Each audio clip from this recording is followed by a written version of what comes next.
అయితే మన చిట్టి చింటూ ప్రేమ కథ అయిపోయింది కదా. సో ఇప్పుడు కొత్త సిరీస్ స్టార్ట్ చేస్తున్నా. ప్రజెంట్ అయితే స్క్రిప్ట్ రాస్తున్నా. సో ఆల్రెడీ 2 ఎపిసోడ్లు కంప్లీట్ అయిపోయినాయి. సో ఇది 3వ ఎపిసోడ్ అయితే రాస్తున్నా. సో దాన్ని కూడా చిట్టి చింటూ ప్రేమ కథ లెక్క ఎట్లయితే ఆదరించారు దీన్ని కూడా అట్లనే ఆదరించారు. సో మ్యాక్సిమం అయితే మంచిగా రాయడానికే ప్రయత్నం చేస్తున్నా. ఏంటి అవి లడ్డు, ఇగో ఇటు రాసుకుంటున్నా. మంచిగా లడ్డూలు పట్టుకొచ్చారు. రవ్వ లడ్డూలు కాదు ఇవి, నువ్వుల లడ్డూలు. నువ్వుల లడ్డూలు, కొబ్బరి లడ్డూలు ఇవి. సో తిందాం ఎట్లున్నా.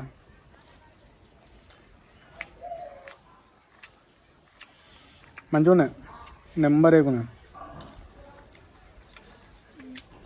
ఈ నువ్వులలో ఆ కొబ్బరి టేస్ట్ మంచిగా ఏర్పడుతుంది. సో మంచిగా ఉన్నాయి.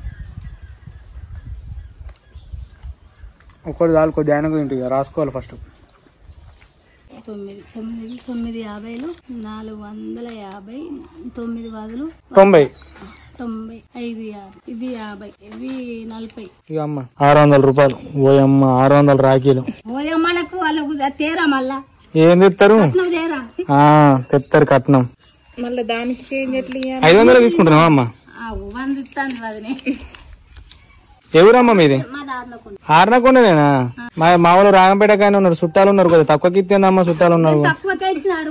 ఆర్నకొండలో కూడా ఉన్నారు మాకు చుట్టాలు. అంతా మనమే కదా అమ్మా. నేనేం జోకులు చేస్తానమ్మా, ఉన్నది మాట్లాడతాను. ఏమన్నా బడబడనే ఉంటాయి కానీ. తినచ్చినావా మరి? టిఫిన్ తెచ్చుకున్నావా?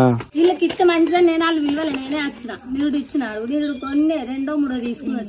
2-3 తీసుకున్నారు. పొద్దున తమ్ముళ్ళు ఫోన్ చేసిర్రు మంచిగా అని ఒక కంపెనీ ఇవాళ వచ్చిన కాబట్టి వీళ్ళు ఫోన్ చేయమని వచ్చిన. ఫోన్ చేయమని వచ్చినావు కానీ తక్కువ అయితే తీసుకోవాలి. నేను తక్కువనే తీసుకున్నా. ఆడికి మంచి రాకెట్ మాలి ఎవరికి అమ్మలే కదా, ఎప్పుడే వచ్చింది అట్లే వచ్చింది. మళ్ళీ ఆడది కూడా రాయిగా అది చెప్పారు వాళ్ళు. మీకు మంచి జరగాలి, మాకు మంచి జరగాలి. సరే అమ్మా, పోయిరాయిగా. అందరికి నమస్తే, నా పేరు Praveen. Welcome to Praveen Pittala blogs. అయితే ముందుగా మన ప్రతి ఒక్క సబ్స్క్రైబర్ కి రాఖీ పండుగ శుభాకాంక్షలు. అంటే ఈ పండుగ వచ్చిందంటే చాలు ఏదో చిన్న వెల్తీ ఉంటది. అదేందనంటే అందరికి అక్కలు, అందరికి చెల్లెళ్ళు ఉండరు. సో కొంతమందికి పెద్దనాన్న బిడ్డలు, చిన్నబాబు బిడ్డలు వాళ్ళు వీళ్ళు ఉంటారు. కానీ ఎంతైనా సంత చెల్లు ఉంటే అది వేరు ఉంటుంది. సంత చెల్లె లేని వాళ్ళది కొంచెం బాధ అనిపిస్తుంది. ఏదేమైనా ఈ రాఖీ పండుగ అయితే కొంతమందికి సంతోషం, కొంతమందికి బాధ. ఇవి 2 కలుపుకొని ఈ రోజు అయితే గడిచిపోతుంది. సో ఈ రోజు మా చెల్లె వచ్చేసింది. చెల్లె రాఖీలు కడుతుంది. కిందికి వెళ్ళి ఫస్ట్ అయితే రాఖీలు కట్టుకుందాం. తర్వాత మా నాయని వాళ్ళ అన్నలకి రాఖీలు కడుతుంది. సో అది కూడా కవర్ చేద్దాం. ఇది ముచ్చట ఇప్పుడైతే చూద్దాం.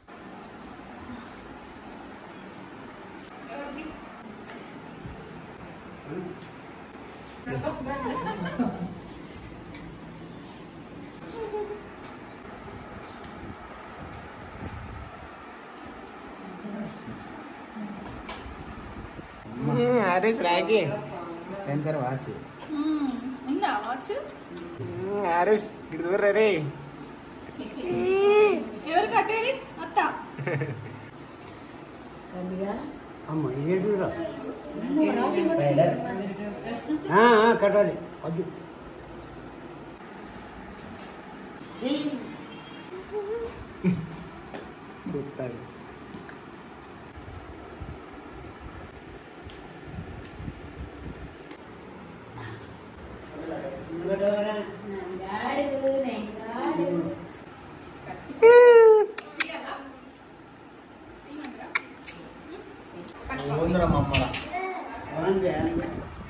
పట్టుకోరా.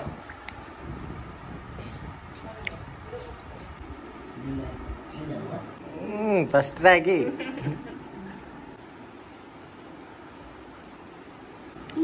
నైన్గాడు రాఖీ కడుతుంది. నైన్గాడు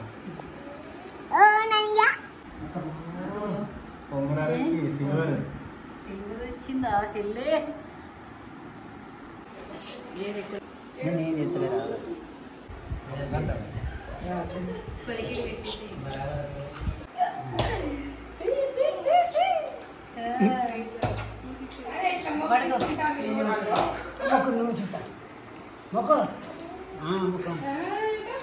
బిడ్డ. సో మొత్తానికి అయితే ఇప్పుడే రాఖీ కట్టుడు అయిపోయింది. మేము కూడా ఈ రాఖీ పౌర్ణమి రోజు మంజుల మనసులో మైగాడి ఎపిసోడ్ 2 రిలీజ్ చేద్దాం అనుకుంటున్నాం.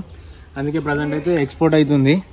సో ఇది ఎక్స్పోర్ట్ అయిపోయిన తర్వాత రూమ్కి వెళ్ళి సాయంత్రం 5:30 గంటలకు మన మంజుల మనసులో మైగాడి ఎపిసోడ్ 2 కూడా రిలీజ్ అవుతుంది. సో అది కూడా చూడుర్రి. అంతేకాకుండా మన తెలంగాణ మట్టి కథలల్లా రాఖీ పౌర్ణమి వీడియో ఒకటి ఉంది, అది కూడా చూడండి. సో అన్ని డిస్క్రిప్షన్లో ఈ ప్రవీణ్ పిట్టెల బ్లాగ్స్ ఛానల్లో డిస్క్రిప్షన్లో ఇస్తా. సో ప్రతి ఒక్కరు మన వీడియో చూడుర్రి.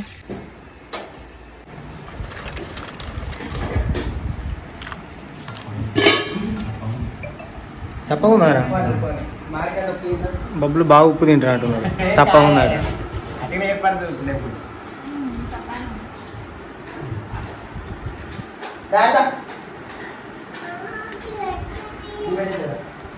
ఇంకా బబ్బులు పాపడాలు రెండే తీసుకో, బాగా తీసుకో. ఇక తీసుకో, ఇంకా 2-3 తీసుకో. అరే తిన్నాకెట్టుకుంటేనే ఉప్పు లేదు, ఉప్పు లేదు.